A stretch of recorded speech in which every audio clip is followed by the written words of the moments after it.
आपल्यासोबत दोन राजकीय पक्षांचे नेते आहेत. आधी त्यांच्याकडनं प्रतिक्रिया घेऊयात आणि मग बाकीच्यांच्याकडे वळूयात. राजेजी, तुम्हाला असं वाटतं की असं काही असू शकतं? कारण महाराष्ट्रात मुंबईत सुद्धा अशा प्रकारचा आरोप झाला, पुण्यात झाला, नाशिकमध्ये झाला. आरोप झालेत, पण ह्या सगळ्यांना तथ्य तसं वाटत नाही. एक तर पहिलं, हे मॅनेज जर केलं जाऊ शकलं असतं तर पंजाब आणि दुसऱ्या गोव्यात जशी परिस्थिती भाजपची आहे तशी नसती, आणि एकंदरीत मुंबईत ही जसे शिवसेनेला मतं पडली ती ही पडली नसती. आणि दुसरी गोष्ट आहे की ह्याला व्हेरीफाय तुम्ही कसंही करू शकत नाही. मायावतीजींचं जसं म्हणणं आहे की तुम्ही निवडणूकच रद्द करा आणि परत घ्या, ते प्रॅक्टिकली पॉसिबल नाही. पण कदाचित काही असू शकतं मशीनमध्ये, असं वाटतं तुम्हाला? म्हणजे किमान त्याची परीक्षण करावं का नाही, असं काही गरज नाही? तुम्ही ते करणार कसं आणि त्याचा फायदा काय? बरं, आनंद जी, क्या प्रतिक्रिया आपकी इसके ऊपर? मुझे नहीं लगता कि ऐसा मशीन में कुछ गड़बड़ियां हैं, क्योंकि अगर मशीन में गड़बड़ियां होती तो पंजाब में भी गड़बड़ी हो जाती, मशीन में गड़बड़ी होती तो बहुत सारे राज्य में जहां बीजेपी हार जाती है वहां भी गड़बड़ी करती. ये एक अलग विषय है. मैं इसका दिग्विजय सिंह बात कर रहे हैं, आपके नेता दिग्विजय सिंह काय म्हणतात या सगळ्या विषयावरती पाहूया.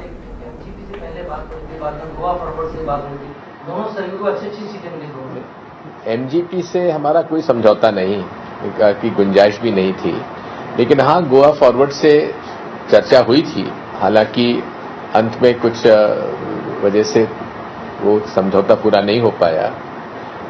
लेकिन इतना जरूर है कि अब रीजनल पार्टीज को और निर्दलीय जो जीत के आए हैं, एक एनसीपी के जीते हैं, इसलिए उनको तय करना पड़ेगा कि सरकार गोवा में कांग्रेस की हो या भाजपा की हो.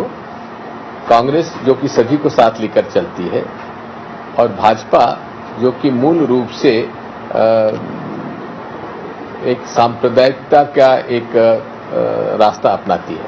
ये तय करना पड़ेगा उन लोगों को जिनको की तय करना है कांग्रेस और भाजपा के बीच में. सर, पर्रिकर सर को रिजेक्ट कर दिया, उनका चेहरा सामने रखा गया था गोवा में. निश्चित तौर पर ये बहुत बड़ी हार है मनोहर पर्रिकर जी के लिए, क्योंकि उनके जो मुख्यमंत्री थे वे ही बहुत बुरी तरह से हारे हैं. गोवा में 7,000 वोट से हारना एक बहुत बड़ी हार मैं मानता हूँ. एनजीपी अगर आपके साथ आती है तो आपको, आप एनजीपी को लेते? ऐसा है, कोई भी पार्टी के साथ अगर सरकार बनाने की बात होगी, उसमें एक बात साफ है, किसी भी हमारे चुनाव घोषणा पत्र में दिए गए वादों पर कोई समझौता नहीं होगा. सर, उत्तर प्रदेश की हार और गोवा की जीत.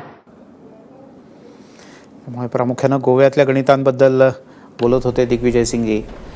मैं ईवीएम के बारे में मैं ये कह रहा था सर कि मैं नहीं मानता कि ये चूंकि टेक्निकल विषय है, ईवीएम मशीन कैसे बनती है, उसका काम कैसे होता है, कि इंजीनियर ही बखूबी बता पाएगा. ये आपकी व्यक्तिगत राय है या पार्टी की राय है? नहीं, ये मेरी व्यक्तिगत राय है. मैं पार्टी विशेष इस पर बात करेगी, लेकिन मैं ये मानता हूं कि ये जो मायावती जी ने आरोप लगाए हैं, ये कहीं न कहीं जनादेश के फैसले के विरुद्ध मैं समझता हूं. क्योंकि जनता ने अगर बीजेपी को मैंडेट दिया है एक राज्य में तो उसको मानना होगा, क्योंकि दूसरे राज्य में कांग्रेस पार्टी को अमरिंदर सिंह जी और कांग्रेस के नेतृत्व में जनता ने मैंडेट दिया है, तो वहां भी हमें मानना होगा. अलग अलग राज्यों की अलग अलग बातें हैं. तो ये बिल्कुल, मैं इसको व्यक्तिगत मेरी राय है, मैं नहीं मानता कि मशीन में ऐसी कोई गड़बड़ियां होती हैं. अगर होती हैं तो इसकी जांच होनी चाहिए, और जैसा सारे नेता कह रहे हैं कि अगर होती है तो इसकी जांच होनी चाहिए. मैं भी उत्तर प्रदेशातल्या निवडणुकांच्या नंतर शिवपाल यादव यांची पहिली प्रतिक्रिया येते. देखिए, हमें जैसलमेर क्षेत्र की जनता ने बड़ी जीत कराया है, इसके लिए हम सभी जनता को बधाई दे रहे हैं. और अब जनता ने जो जनाधार दिया है उसे हम सब लोग स्वीकार करना चाहिए. सर, ये बताइए, सर, पार्टी हार गई है, इसके लिए आप किसको रिस्पॉन्सिबल मानते हैं? सर, पार्टी हार चुकी है. अब इसकी समीक्षा करेंगे. सर, तो भी आप समीक्षा करेंगे. अच्छा, आपने कहा था सर,